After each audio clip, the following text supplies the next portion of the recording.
it's time for our second presenter, and I'm excited to introduce to you Donald Kelly. Donald is the sales evangelist. If you've heard of him before, he has an amazing podcast, and he's evangelizing sales to the world.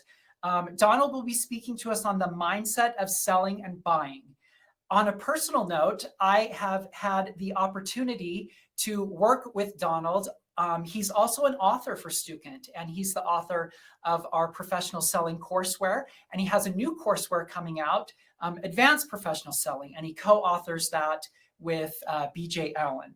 So they're amazing and wonderful to work with. And they have a great courseware that's had a very successful first-year launch here at Student.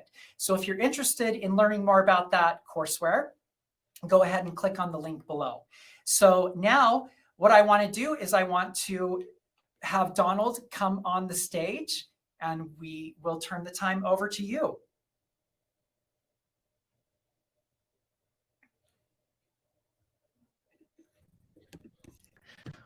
Well, Paul, I'm excited. We're excited to have you here. Welcome. It's always fun to get a chance to share some cool stuff with the awesome folks in the education space, and especially my friends here at Student. So thank you so much for having me. I'm looking forward to sharing some of these insights. Great. That I'm well, learning. we're gonna turn the time over to you, Donald, and let you take it away. Okay. All right. So I'm going to share my screen a little bit here, and hopefully this can get you guys all messing up my camera, guys. All right. Hopefully this will get you guys all going, get you excited when it comes towards buying and also the way that people are selling these days. So let me go ahead and pull up my screen here and show this to you. The principles that I'm sharing, these are things that are not necessarily many of you are not, it's not going to be in the sense where it's like we didn't necessarily know this stuff. However, the insights of why and how we're going to go a little bit in depth on, and hopefully that can be of assistance to you. I've seen this to help many of our clients these days, and Paul gave a great introduction. My role with my organization is I am the lead evangelist, and I evangelize about effective methods of effective selling. And when I was a couple months ago, several months ago now, I've been accepted as a LinkedIn insider, and I had the opportunity to go to headquarters at LinkedIn and also to get some really interesting data about the way people are behaving when it comes towards buying, and also when it comes towards the way folks are selling. Also with that, about last year, I got inducted by Salesforce as a top Salesforce influencer. So a lot of the insights I'm telling you are not stuff that I just made up, but again, trends that you're seeing in the space, trends that I'm seeing, but also most importantly, these are the most up-to-date insights and data. So we'll go ahead and we'll do a little breakdown and we'll dive into this. So you can, Paul, I think you can see my screen, right? There you go. All right. So let me go ahead and dive in and kind of show you some of these things here. You're good, Donald. We can see it. Oh, wonderful. All right. So let's go ahead and jump in. The mindset of buying and selling and buying. And in particular, this is our agenda. We're going to cover these four things. One, what is the current mindset of buyers? Like, what are some of the things that's going on in our buyer's head? What are they concerned about? What are they worried about? Things that's keeping them up at night, so to speak. Then how buyers want to work with sellers, and then the mindset of sellers, and then how sellers should work with buyers. So this is a very fundamental idea here. I didn't want to make it go too difficult to follow along with. But let's talk about the idea of self-service. For the most part, this is probably the number one thing that we see that buyers want the most right now, is they feel like I don't necessarily need a seller throughout the whole process. And we saw remnants of this that began prior to the pandemic, but we even see it because of the pandemic. And after this, now we're seeing even more so where buyers feel, I don't necessarily want to be bombarded or want to be overrun or to be interrupted with, from a sales professional. I'm going to share some stats, and I'm bringing it back up later on and explain it as again. From the pandemic, email outreach has gone up 50%. Let me repeat that again. Since the pandemic, email outreach has gone up 50%. In our sales textbook, in our courseware, we talk about this as well, about how many emails the average person get. And a lot of you who may be marketers or work in an industry, you probably see that, on average, the studies show anywhere between 120 to 150 email that somebody gets on a day-to-day basis. This includes your junk mail. This includes internal communication. This includes the prospects reaching out to you. And in some of your cases as professors, emails you're getting back and forth from students. You get a lot of messages. Now, what I want to point out, imagine getting 50% more on top of that, and you've probably seen the increase. Because if you think about it, people are working more from home now. So instead of me having a dialogue with a team member, I'm running down the hall, I'm going to have that dialogue via an email, even more so. So there's this increased traffic. And also sales professionals feels, since I can't get in person to meet with someone, I need to be able to double down and get more knowledge, get more communication with them. Therefore, email has been going up. The problem with that, this is what we got from LinkedIn. They said that the reply rate, however, has decreased by 30%. 30%, where it has been a decrease. So we have some disconnect here between us and our buyers. And we're going to talk about this as we get further into the sales professional side. Here's one of the things I want you to look at. Here's a current mindset. Between 70 to 80% of B2B decision makers surveyed by McKinsey indicated a strong preference for remote sales interaction and self-service functionality. That's a huge number. 70 to 80% of decision makers express that need. Now, it's not saying, again, that I feel that salespeople are horrible. It's just a simple fact that I may not necessarily need to work with a seller yet. The mindset of I could do this on my own. Now, go back to this data here to kind of put this back in perspective. Salesforce pointed out that 72% of B2B decision makers expect a similar experience from the B2B website as they should have from a B2C website. Expectations that persist across the entire journey of that purchasing experience for that particular buyer. So thank you, Amazon, for making this possible. But we see that B2B tend to lag B2C, in which they're most companies on the way that they go to market with their B2B efforts, they're not necessarily in line with the way that they shop on a B2C side. There's a lot of convenience. Now, the beautiful thing about business to consumer sales, especially, is that we see that there's a lot of data collected, and that data is utilized in the efforts to sell back to us. Most companies don't necessarily take advantage of that. Let me give you an example. So as a buyer, I know that my Alexa is probably listening to me and know more about me than my family does. So if this is the case, I am okay if they use that information to present to me things that I may need. I give my consent towards some of that. So for instance, and we see it on Amazon a lot, where we go to a particular product and then we get a notification or an email indicating, retargeting, that Donald, you visited this, you probably also interested in this as well. That's utilizing data that's helping me to make a decision that I didn't necessarily know I needed to make right now, but you use the information effectively. The B2B space is that's not the case. We go back to the caveman era, where it's only that we are going to call everyone and we're going to bother everyone, and we hope that by calling 100 people, maybe 5 of them are going to be interested in learning more about us. But there's got to be a better way to do that. And you're going to see, I'm going to point out some of those things. And there's some trends that we're seeing right now that's coming from that era as well. So again, B2B customers want the experience that they have with the B2C experience. This is another one that I thought was very interesting. 1,000 B2B decision makers researched at Gartner determined that 29% of B2B, they did a research with 1,000 B2B decision makers. 29% of those B2B buyers who indicate as a baby boomer, and then they also had 54% of those individuals that consisted of millennials that said that they preferred a digital experience, a digital sales experience. Now, what does a digital sales experience might look like for a situation like this? Let me break this down and back it up again. Pandemic has helped us to go further and to start to behave in that way. But let me give you some instance. Like, I could go to your website, and instead of, and we started adopting a little bit of this, and with some of our content, we started having less gated content. For instance, say you want to get maybe get access to our podcast or some of the content that we have with that. We have that fully open. You can go and listen to our 1600 episode without having to put your email in for anything. If maybe it's one of the white papers that we have, you can go ahead and get access to some of the content and download it without having to put your email in. But what starts to happen now in that digital experience is because you've downloaded that white paper, say it's a white paper on 10 ways to do effective cold outreach.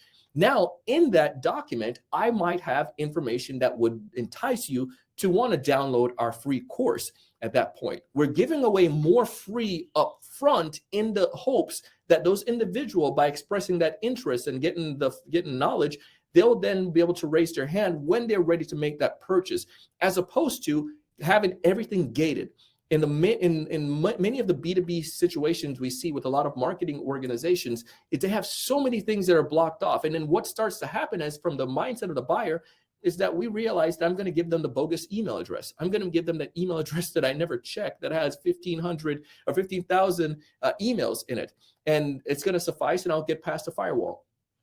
Get past the gated wall. But why not be able to empower those individuals, giving away more of the information for free?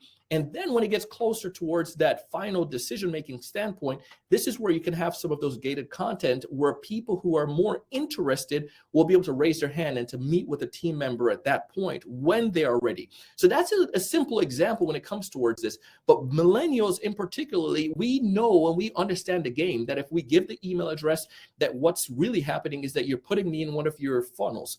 But what if I'm not ready yet? Again, back up a little bit, give them the opportunity as the prospect to be able to fully indulge or to take advantage of your information or your content. Let me continue to go and show you some more of these insights that I've pulled. About 50% of decision makers are millennials. What? Yes. So think about that. That's one of the interesting things that's happening in the workplace. When we work with companies, the average deal size for a lot of our clients, anywhere from, say, like, a really big deal is probably anywhere from the $30,000 maybe to $100,000 plus that they're looking at. So understanding this, on most of those deals, you're finding that there are multiple decision makers or stakeholders. So the stakeholders, more than likely, about half of them, based on what the data is showing us, are millennials. And understanding the buying habits and the way millennials behave, it's important that we are able to adopt and make our sales process in line with the way that they like to purchase. Being able to provide them more information, giving them digital access to information, and making it easier for them to be able to do things on their own rather than being able to work with the seller or only in working with the sales professional. Many of you have probably heard of Dropbox, but here's one of the things that I found interesting with Dropbox. Dropbox is one of just these great examples. Shortly before Dropbox went public in 2018, the company said that approximately 90% of its $1.1 billion in revenue have been generated through self-service channel. Think about that. 90% of their $1.1 billion. They got it. They understood the way it works. And the crazy thing with Dropbox is I worked as a competitor to Dropbox when I sold software. Not directly, but we sold to city, county governments in K-12. And when we sold software, we heard about the things that were happening with Dropbox. We're like, oh, it doesn't sound that secure. It doesn't sound like it's going to be. I remember our IT folks and the team, the company that we were working with, all of the developers, they had all kinds of excuses to share against why Dropbox wasn't going to work, how it wasn't going to be more effective, how school districts weren't going to adopt Dropbox because it wasn't going to be they want to have a secure server on site and so forth, and to have the software installed. All of these things that we shared because we didn't understand the way that the market was going at the time. Now, fortunately, I left that organization before things went crazy and went south, and eventually they were scooped up by another company. They're no longer really in existence.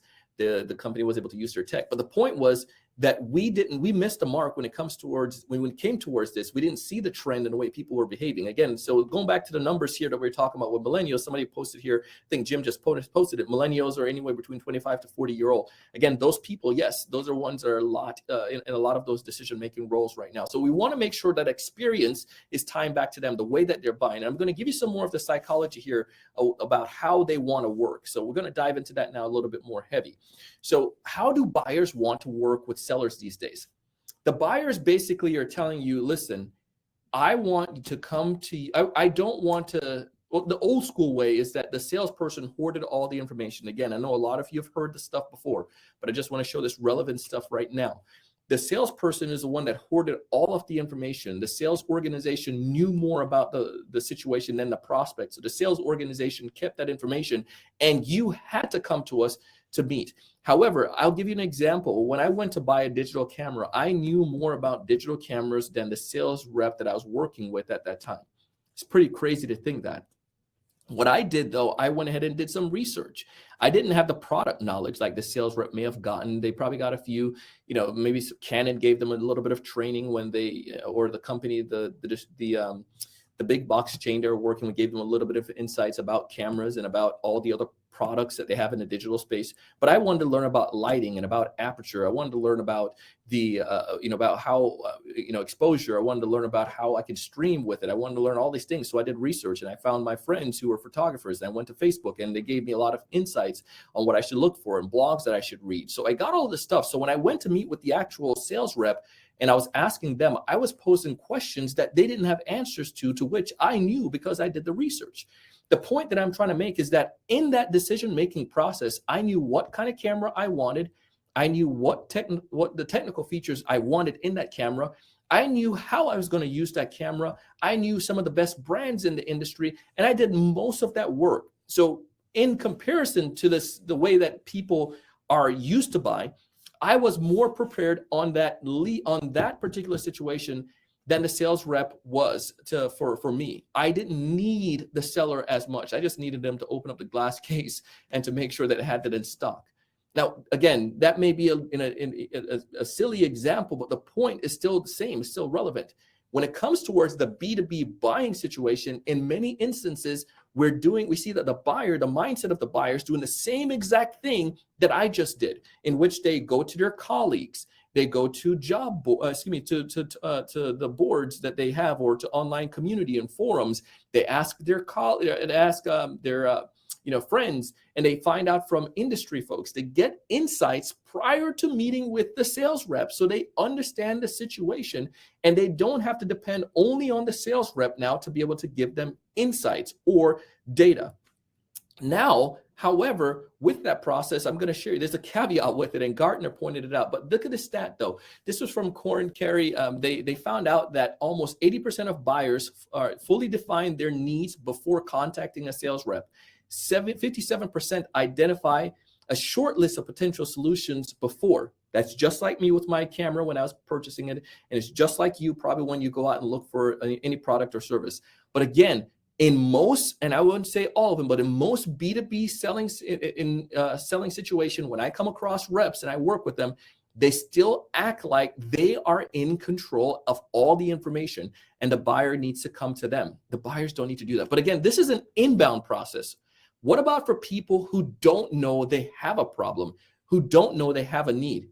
And that is where the game is most. That's why the B2B outbound is such a critical component, and where sales reps are even more needed. In most companies right now, you're seeing that there's a business development rep or an SDR. The business development rep on most situations are doing outbound outreach. They're reaching out to potential prospects, people who could have an interest, people who don't know they may have a challenge.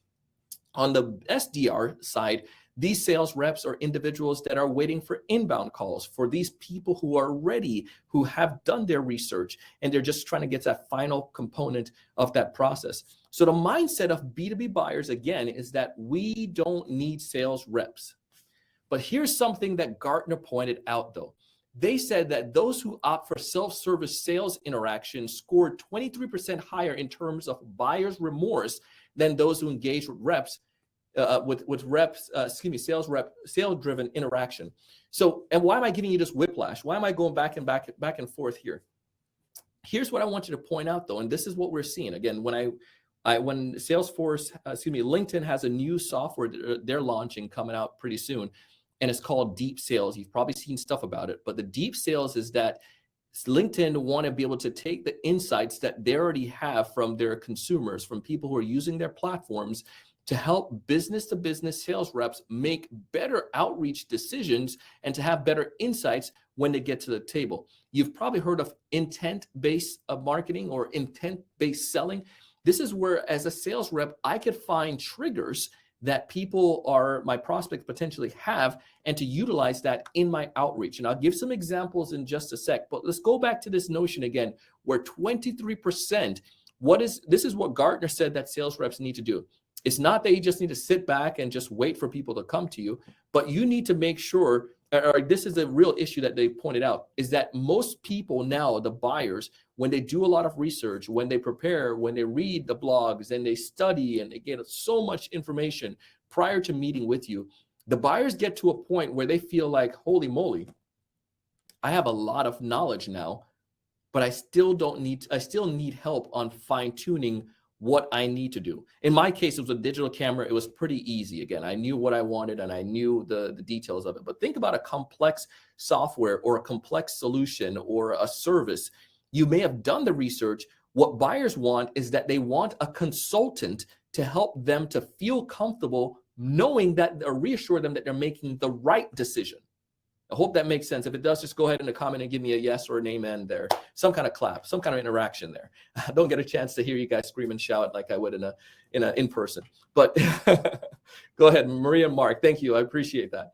But the point here is that now, and this is what LinkedIn, this is what Salesforce, this is what HubSpot, this is what all the major organizations are pointing out, is that we as sales professional, because the buyers don't want to interact with us until they're ready, we need to prepare as much as we can to understand their situation, their industry, their problems, so that when they do come to us, we can help them make an educated decision based on the insight that they've gathered all around the web.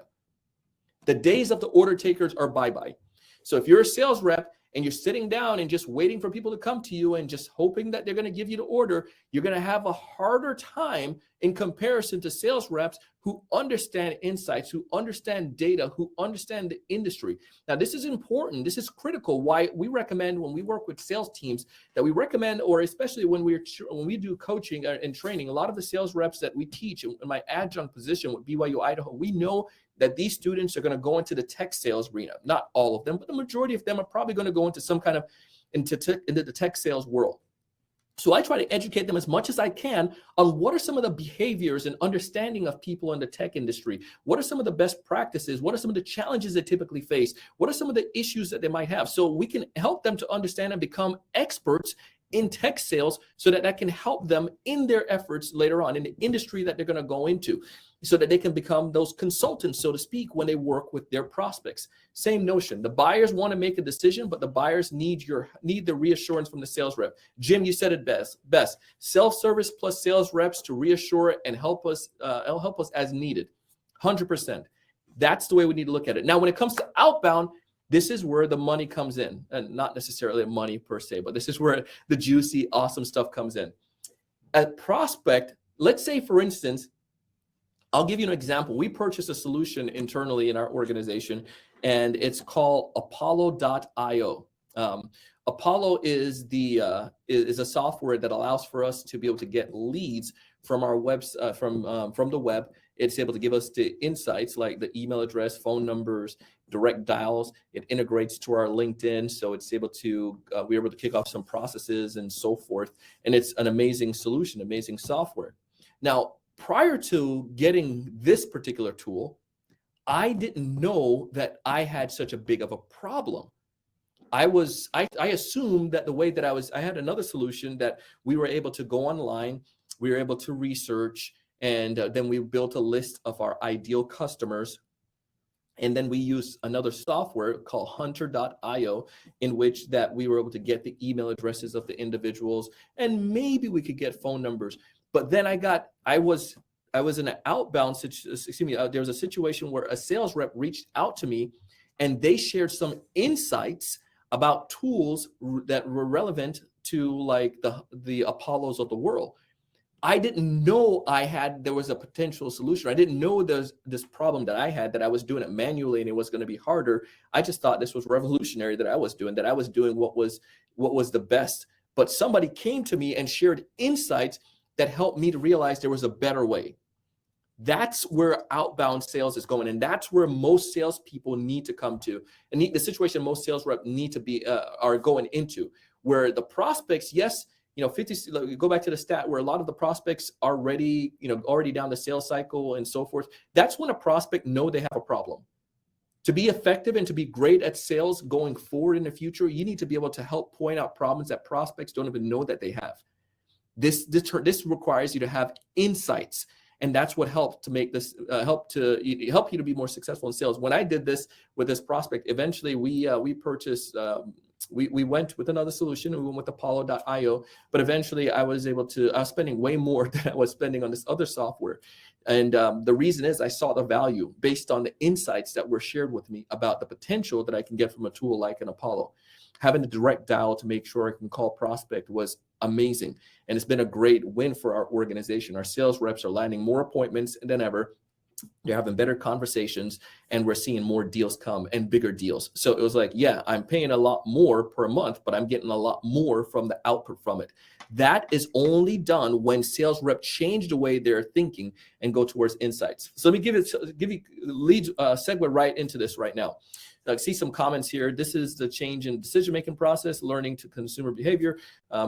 One of the courses I teach, professional selling, so I'm very interested in the courseware. Awesome. You're going to love this, then, and that. I assume the consultant role mentioned is to engage in the discovery phase of the sales process. 100%, Richard. Yes, we want to make sure we get those sales reps who become those consultants. All of our sales rep, we need to have them behave and act like consultants in that process.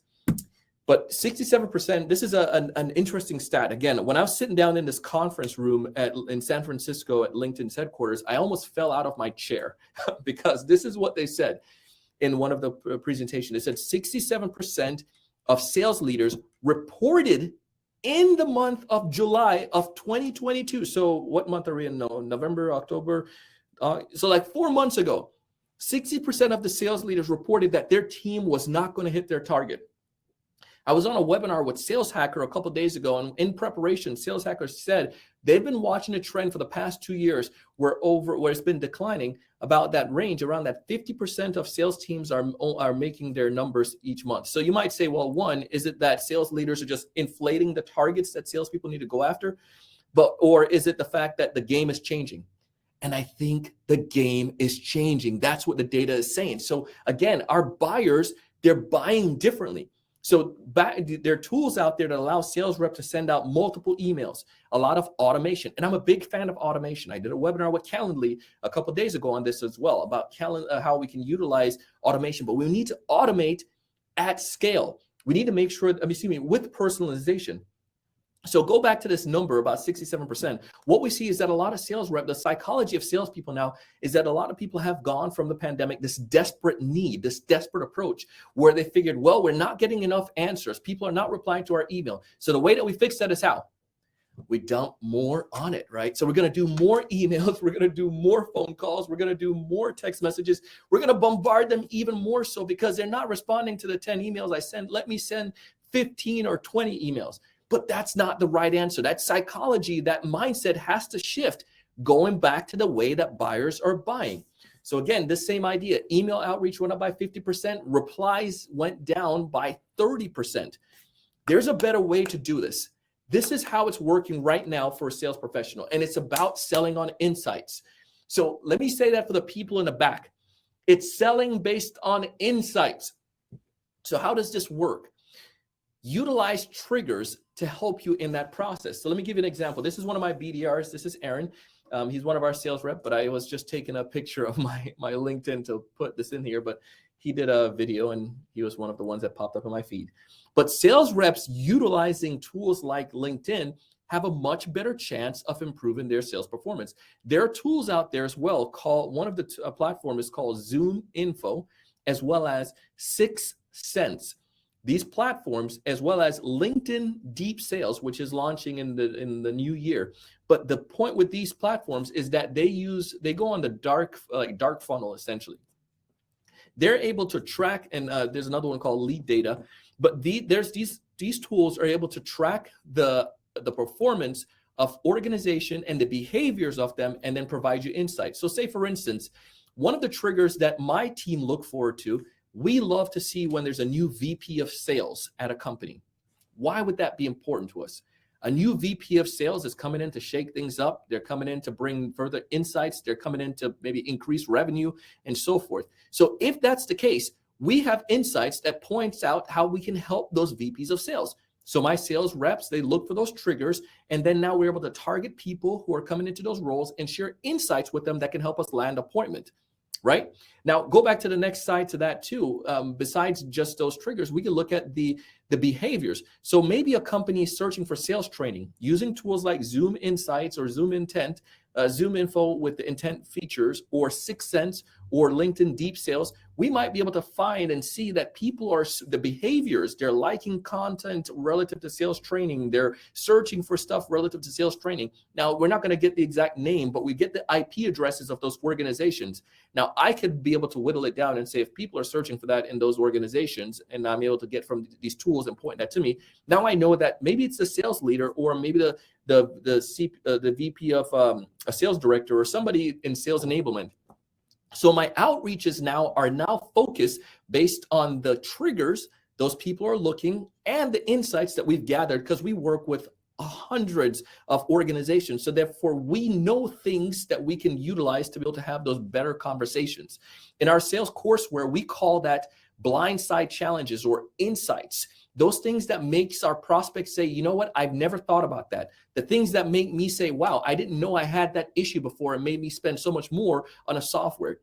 That's the power of effective selling. And that's the mindset that we need to have. Now, the beautiful thing about this is that we're not just reaching out to everyone, and we're just not throwing, more on the fire. We do what we call account-based marketing. The way that buyers are buying is the same things that we're trying to do. We recognize that these organizations have these triggers. So we build a list on those organizations that have those same triggers.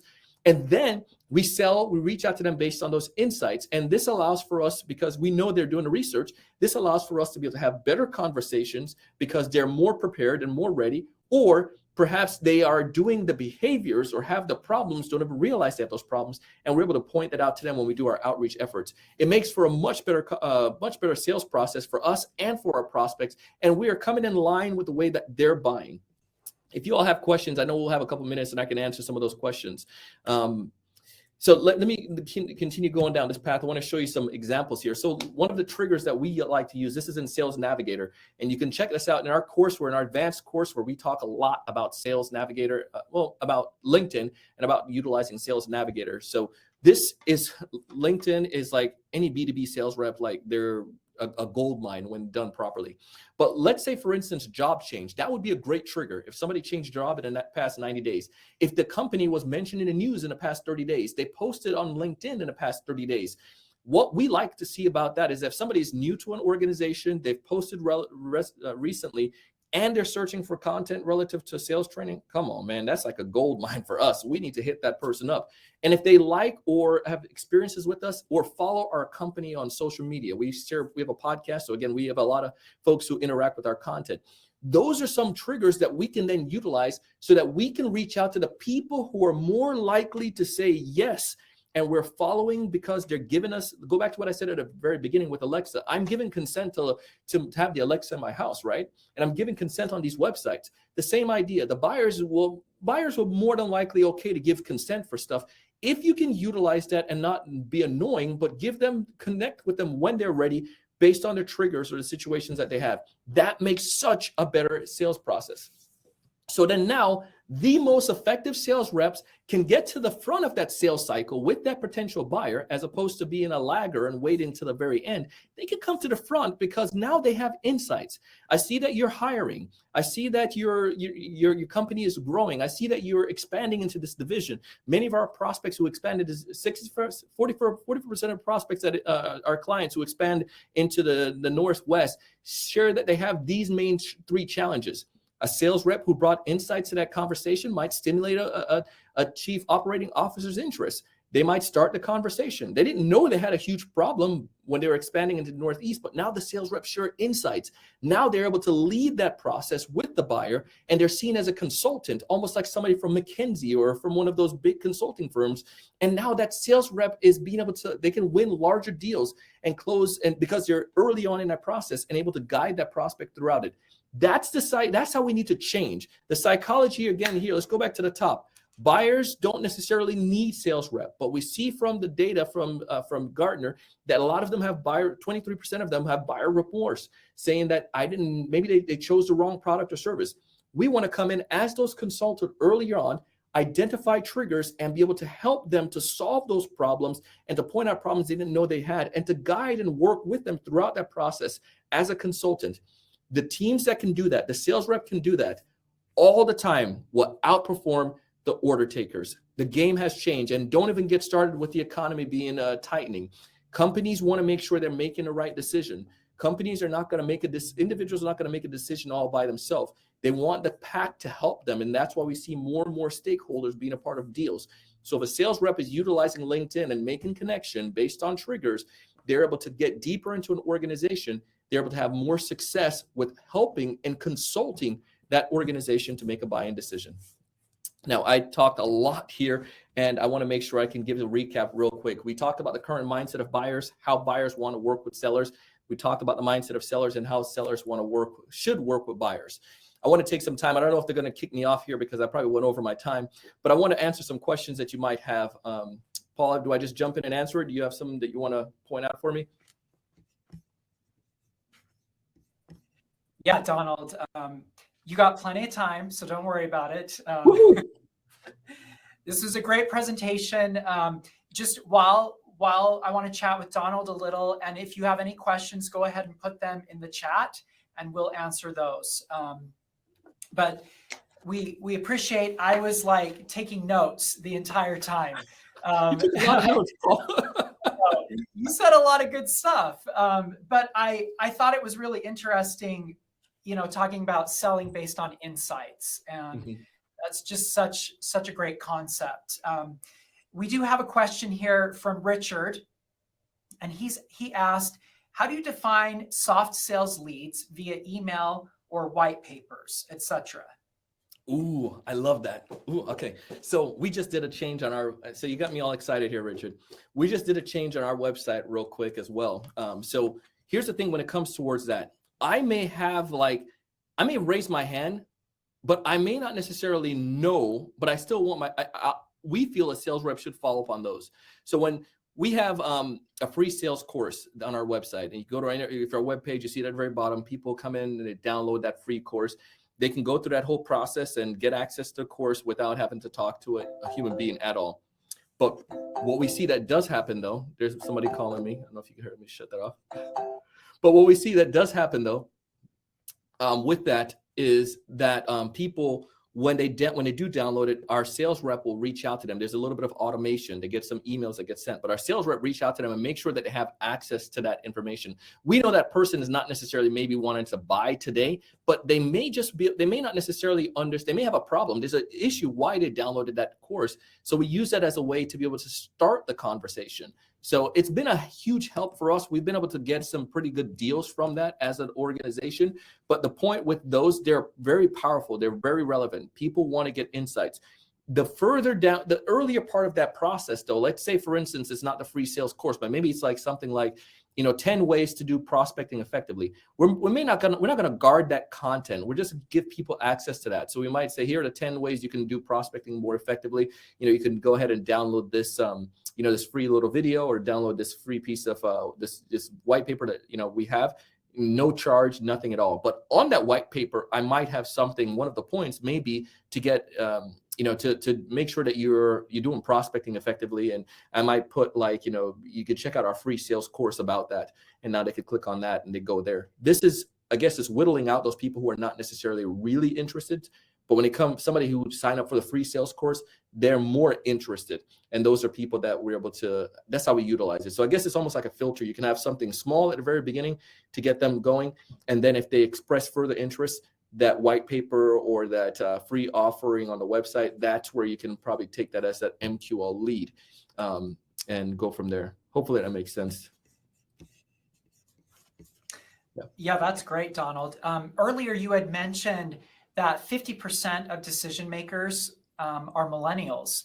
Are there any specific things that you would recommend in reaching out to millennials that are different than how salespeople might typically be accustomed to reaching out? Yeah. So one of the things that I would say with that is that you want to give them, again, give access to more information and recognize that they, especially as the millennial decision maker, we don't necessarily, they need to be, they can make decisions on things independent of you as the sales rep, being there to handhold them. So be willing to give more digital access. Like, let's give an example, for instance. So let's say, let's go back to Apollo.io. When I went to I just interviewed their VP of sales on our podcast, but when I went through that process with Apollo, I didn't speak to anyone like vocally. I did some email back and forth, and then also I had access to the chat feature. But as a millennial, as someone that's comfortable, and the price range that people are willing to spend is around $50,000. They're willing to purchase up to $50,000 online, independent of a sales rep. So, but with that though, I was comfortable making those decisions. I was able to play with their license and features. I was able to, because they had that on a website, they had a lot of content educating me on how to purchase independent of having a sales rep, if that makes sense. And I feel when you comes towards working with millennials, give them that opportunity, give them that access. Don't try to hide information. Help empower them to make the decision and to do things. But obviously, if you're doing cold outreach, you want to make sure you can. You want to make sure you give them, those insights. I saw Maria, she said, unable to access the courseware. Is it limited to certain educational institution? Maria, they're going to fix that for you. You should be able to get access to that courseware. Yeah, Maria, put your email address in there, and someone on the back end from Stuken will make sure that you can get access to that. No worries there. Donald, you also mentioned that B2B customers are wanting the same experience as B2C customers. And what are some of the highlights that you would say play into that experience? Yeah, I would say like it's a lot easier, right? For instance, like go back to the whole, like let's talk about the bad example, the unhappy or unsexy side. When it comes to the traditional sales process as a B2B buyer, it's me going to your website and then I can't see the pricing of your services. It's like, serious, man? It's like I have to go do the tap dancing. So I can't see your pricing. I have to talk to someone in your organization before I can get pricing, and to then go through your process of getting a discovery call, and then from there getting a demonstration. It's like, no, make it easy for me. And here's one of the things that you can do when it comes to B2B product. If you go to like any of those websites, most of them have what I used to call a mini demo on their site. You can see it. You can, like, if you go to like GoPro or something to that nature, you can go onto their website and they have a big old video at the very front, and it shows you somebody was able to take this GoPro and put it on and go on their mountain bike and go ride, and how they were able to download it and make awesome video. Like, you're getting excited. That's the demonstration. As opposed to me going to your website, I see that you could solve the problem that I have, but I can't see your pricing. I can't see any references. I can't see any examples. I can't see any use cases. I have to talk to someone, and that's not the way B2B buying works. Someone should be able to buy your solution if they desire, in certain cases, at 3 a.m. and while you're sleeping and going through your second dream. And that's how we can move and evolve to our B2B and our B2B sales process, especially in a global environment. Now, some things we do require, something's going to be easier for us to talk to someone in those instances. With us, we have some of our courseware that for my sales training organization, my training programs, where individuals can, come in and they can sign up and they can and we just get a notification when I wake up at 4:30 in the morning. Yes, 4:30, or one of our team members. But other than that, they can do some of those things. They can do it independently and just go through that process without, having to connect with us. And that's Thanks, Donald. Yeah, that's great info. One of the questions, Ali is asking about if you think referrals and reviews will affect the decision-making of millennials and Gen Z more than published information and specs. 100%. And this is why you need to leverage, like, for instance, we leverage LinkedIn a huge deal. And I talked about this where people will go and check with their colleagues or go and check with their team members and whatnot. And sometimes sales reps don't, but here's what happens with those situations. Someone eventually or before may have interacted with that organization or may have collected information or is reading insights or going to different blogs, and they'll do that, but they'll also go to their colleagues and friends and people, those referrals, and get validation on those things as well. So you want to make sure you're doing both in that vein, but it's a huge component. And this is why I recommend salespeople, as a sales rep, you need to be seen. And I'll give an example for me. I'm just like, I'm a nobody. I started a podcast in 2012. And a podcast was just to talk about what I was learning as sales rep. If you told me, Paul, back then that what would have happened because I started a podcast, I'd be like, you must be crazy. Would never have thought any of those things happened. But what started to happen, though, as an individual contributor, as a sales rep, because I had a podcast, I started to build a reputation as a thought leader in my space. And because of that thought leadership and because of what I was doing, naturally led to more and more people seeing me as a resource. So when they did ask their friends or their colleague, they would say, you got to check out the sales evangelist. You got to check out Donald. So that's how that works, Emily. You want to make sure someone needs to be that thought leader, and a sales rep need to be out there producing and sharing content so that the people who follow them and learn from them in their industry, when their colleagues do ask, they can have somebody they can refer to. So hope that makes sense on that side. Jim That's says, great. I saw Jim's comment there.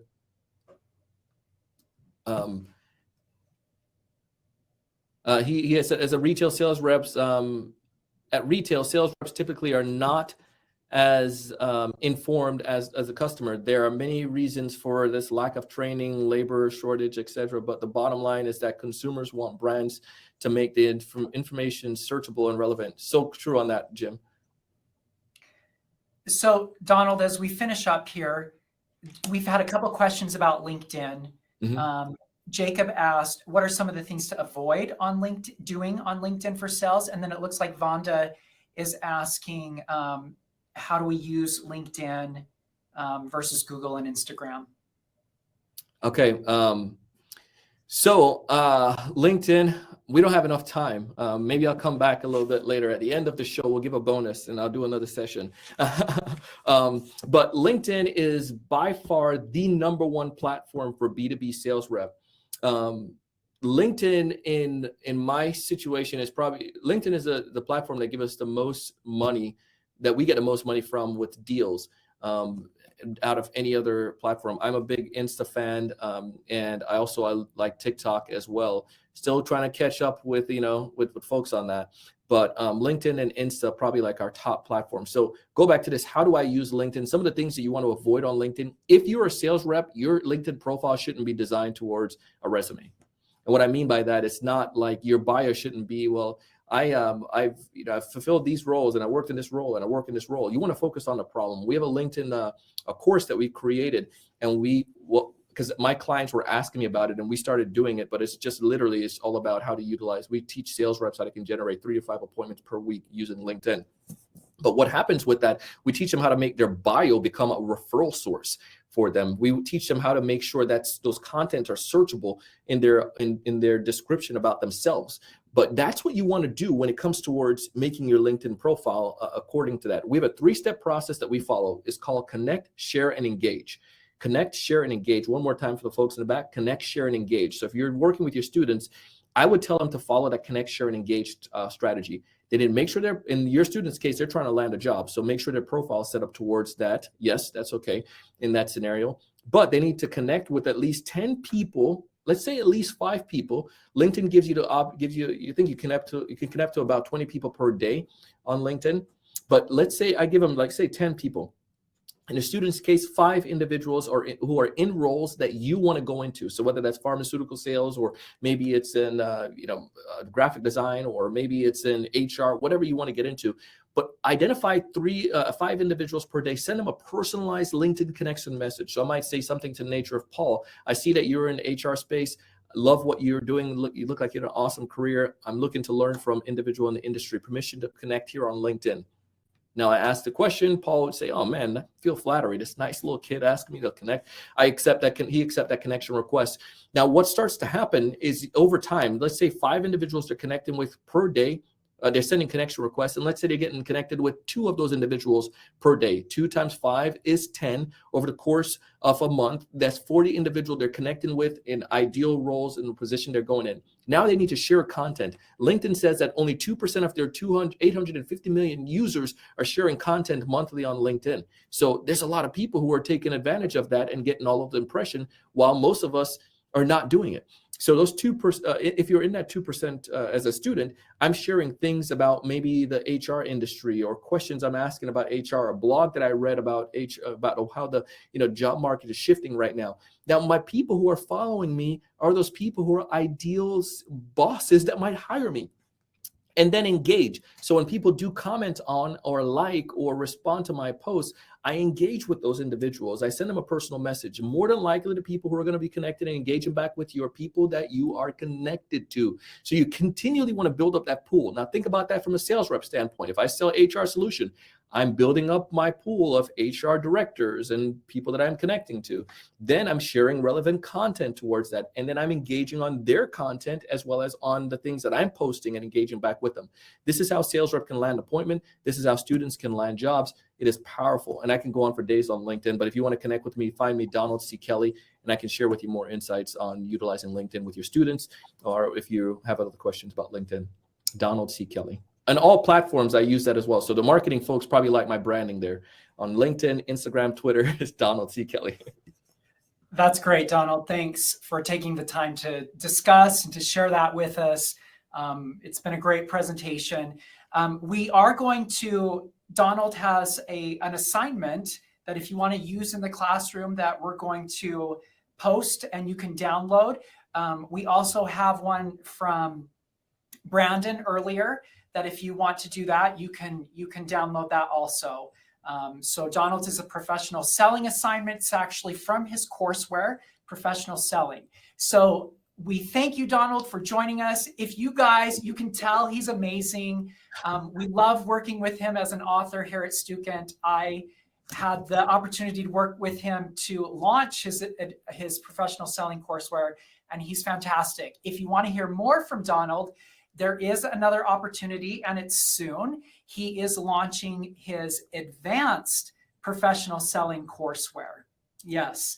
And so that date is on November the 15th. So we've posted a link here. If you are in sales or teaching sales, please click and register for that event, and you can learn more about their new courseware and how it plays off of their first